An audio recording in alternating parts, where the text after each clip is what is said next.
దేవునికి స్తోత్రము. అనుదిన దేవుని వాక్య ధ్యానమునకై ఈరోజు 2026 సంవత్సరము మార్చి నెల 24వ తారీఖు. ఈరోజు ధ్యాన వాక్యము పరిశుద్ధ గ్రంథము నుండి అపొస్తలుడైన పౌలు గారు రోమా సంఘమునకు రాసిన పత్రికలోని 5వ అధ్యాయము 11వ వచనాన్ని మనం ధ్యానించుకుందాము. ప్రియ దేవుని బిడ్డలారా, వాక్య ధ్యానమునకై సిద్ధపడి ఉన్న మీ అందరికీ క్రీస్తు ప్రభు వారి పరిశుద్ధ నామములో మీకు శుభములు దీవెనలు కలుగునుగాక. వాక్యాన్ని మనము ధ్యానించుకుందాము.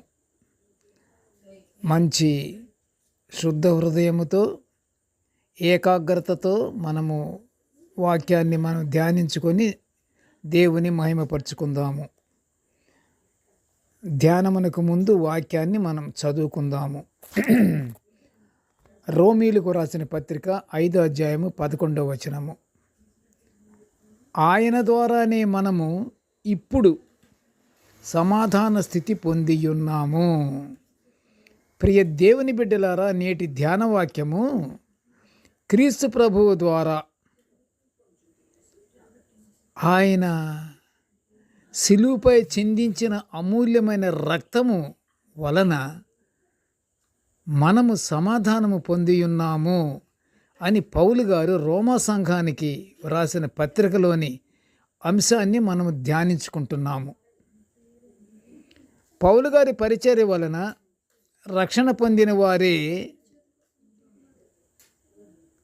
దేవుని మహిమపరిచిన వారును ఆనందించే వారుగాను ఉన్నారు అని పౌలు గారు తెస్సలోనికైలకు రాసిన మొదటి పత్రిక 2వ అధ్యాయం 20వ వచనములో ఆయన చెప్తున్న మాట. రక్షణ పొందిన వారే రక్షణ పొందాలంటే వాక్యాన్ని విని అనుసరించిన వారు. ఎలాగా? మనము వినుటి వలన విశ్వాసము కలుగును, విశ్వాసము కలిగిన వెంటనే రక్షణ కలుగును. రక్షణ పొందిన వారే దేవుని మహిమపరుస్తారు అని పౌలు గారి యొక్క ఉద్దేశము.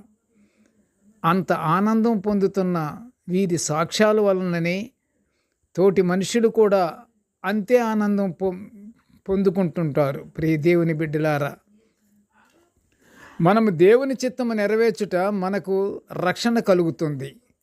దేవునికి సన్నిహితంగా మెలగగలిగే భాగ్యము మనకి దక్కుతుంది. మరి మనము దేవుని చిత్తము నెరవేర్చుట అంటే, దేవుని చిత్తాన్ని నెరవేర్చాలంటే మనము వాక్యానుసారంగా జీవించాలి. వాక్యానుసారంగా అంటే వాక్యాన్ని మనము వినాలి, లేకుంటే చదువుకోవాలి, లేదంటే వాక్యాన్ని అర్థం చేసుకోవాలి, జీర్ణించుకోవాలి. అప్పుడు వాక్యానుసారంగా మనము కానీ జీవిస్తుంటే తప్పకుండా మనకి రక్షణ మనకు కలుగుతుంది. అంతేకాదు ప్రియ దేవుని బిడ్డలారా, దేవునికి సన్నిహితంగా మెలగగలిగే భాగ్యం కూడా మనకు దక్కుతుంది. మనం ఎల్లప్పుడూ దేవుని మాటలే పలుకుతూ దేవుని అందే ఆనందించుట మనకు దేవుని నుండి కలుగు ధన్యతగా భావించాలి. మనము సమాధాన స్థితి పొందుకొని ధన్యత కలిగిన జీవితాన్ని గడపాలంటే ప్రియ దేవుని బిడ్డలారా, యేసుక్రీస్తు ప్రభువు వారే అట్టి ఆనందమయ జీవితాన్ని ఆయనే ఇవ్వగలడు. ప్రభువారే ఇస్తారు మనకి. అందుకు మనము మన జీవితాలను సరిచేసుకుంటూ ప్రభువారిని మనము కలిగి ఉండాలి. మనం ప్రభువారిని కలిగి ఉండాలంటే, మన జీవితాలను సరిచేసుకుంటూ ఉండాలంటే మొదటగా మనం ఏం చేయాలంటే దేవుని యొక్క ఆజ్ఞలను మనం పాటించాలి. దేవుని నమ్మాలి, దేవుని అందు విశ్వాసం ఉంచాలి. అప్పుడు మనం ప్రభువారిని మనం తప్పకుండా మనము కలిగి ఉంటాము. పాపపు జీవితాన్ని పోగొట్టి మనకు ధన్యకరమైన జీవితాన్ని ఇచ్చిన యేసయ్యను మన హృదయంలో భద్రపరచుకోవాలి. ప్రియ దేవుని బిడ్డలారా, యేసయ్య మన హృదయంలో ఉండాలంటే మన హృదయము శుద్ధి చేసుకోవాలి. అందుకే పరిశుద్ధ గ్రంథములో దావీదు తనకి శుద్ధ హృదయం కలుగు చెయ్యయ్యా అని అడుగుతాడు దేవుణ్ణి. శుద్ధ హృదయం మనం కలిగి ఉండాలి. మనం దేవుణ్ణి అడగాలి. ప్రభువుని అడిగితే తప్పకుండా మన హృదయాన్ని శుద్ధి చేస్తాడు, తప్పకుండా శుభ్రపడుతుంది.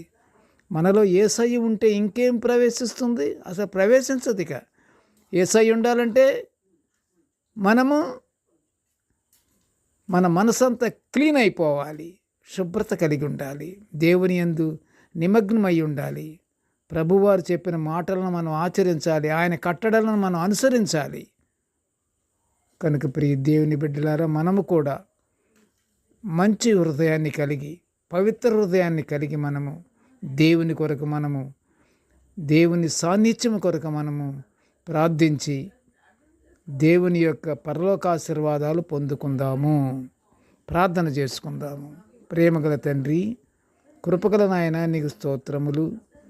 ప్రభువా, నీ యొక్క ధన్యకరమైన దివ్యమైన వాక్యాలను మేము నిత్యము ధ్యానించుకుంటున్న ఇంతటి భాగ్యాన్ని మాకు అనుగ్రహించినందుకు నీ ఘనమైన స్తోత్రములు నాయన. ప్రభువా, నేటి ధ్యాన వాక్యాన్ని వినుచున్న ప్రతి బిడ్డను ఆశీర్వదించయ్యా. ఇదిగో తండ్రి, మేము ఎల్లప్పుడూ తండ్రి నీ యందు నమ్మిక ఉంచి నీకు ప్రార్థనలు నిత్యము మేము ప్రార్థనలతో ఉండి నీ సమాధాన స్థితి మేము పొందుకునే భాగ్యాన్ని మాకు అనుగ్రహించమని ఈ మనవులన్నీ యేసయ్య పుణ్యనామమున వినయముగా వేడుకొనుచుంటున్నాము తండ్రి. ఆమెన్. దేవుడు మనలందరినీ బహుగా దీవించుగాక. Amen, amen, amen.